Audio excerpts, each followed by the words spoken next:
Hi, my name's Dr. Lydia Furse, and I'm a historian working with the World Rugby Museum. Did you know that when rugby football started in 1823, people thought that only boys and men should play? So who were the first women to play rugby? Well, there's actually two candidates, both in 1887. A 10-year-old girl named Emily Valentine joined in with her brothers when their school team was a player short, even though girls usually weren't allowed to play rugby. Secondly, in Hull in the north of England, two women's teams played against each other, but the crowds were not amused and invaded the pitch before the game could be finished. While neither example truly represents the origins of women's rugby, both do suggest that in 1887, women were willing and interested in participating in traditionally masculine activities. Women in New Zealand had the same idea, and in 1891, Nita Webb planned to form a professional women's rugby team. She wanted to tour Australia and Great Britain, but there was a lot of opposition to her plan because playing rugby was considered unwomanly. Nita Webb argued that if women could be doctors and lawyers, then they could play rugby, but ultimately her team never got to play. However, in 1893, New Zealand women were the first in the world to gain the right to vote. Victorian ideas of masculinity and femininity stopped more women from playing rugby, but the First World War dramatically changed society. Often, women replaced men in factory jobs, including in the new ammunitions factories.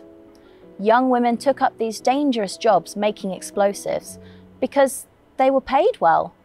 And often factory owners allowed workers to form sports teams to keep up morale. This is 17-year-old Furse, who, along with her colleagues in South Wales, formed women's rugby teams and played in order to raise money for charity. At one event, these women raised £100,000, enough to buy a submarine. This is Furse right here. However, when the war was over, Furse and her teammates lost their factory jobs and their chance to play rugby. While the women in Wales lost their chance to play rugby, in France the sport became really popular during the 1920s. In 1922, a woman called Dr. Marie Houdray adapted the rules of rugby to create a new version, especially for women, called barrette.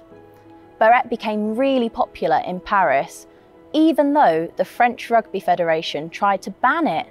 Dr. Marie Houdray thought that women playing rugby would prove how strong and capable women are and would convince the French government to allow women the right to vote.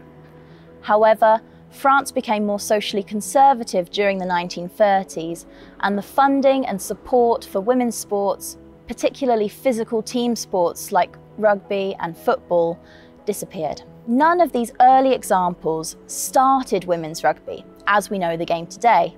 Instead, the game emerged during the 1970s at universities, particularly in the United States, Canada, and France. Women in the US who set up rugby teams faced less discrimination because rugby was not a popular men's sport, and these teams inspired women in other countries where rugby was more traditional men's sport.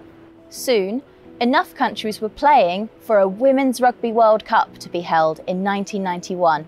Although men's rugby organisations were initially dismissive and even tried to cancel the Women's Rugby World Cup in 1994, the women's rugby players persisted, and their determination convinced the International Rugby Board to officially recognise women's rugby.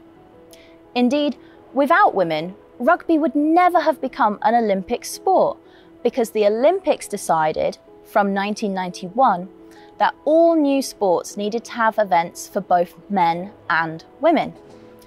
The first Olympic Rugby Sevens tournament took place at Rio in 2016, and since then, Olympic rugby has spread the sport around the world. Now, girls and boys can aspire to be Olympic rugby athletes.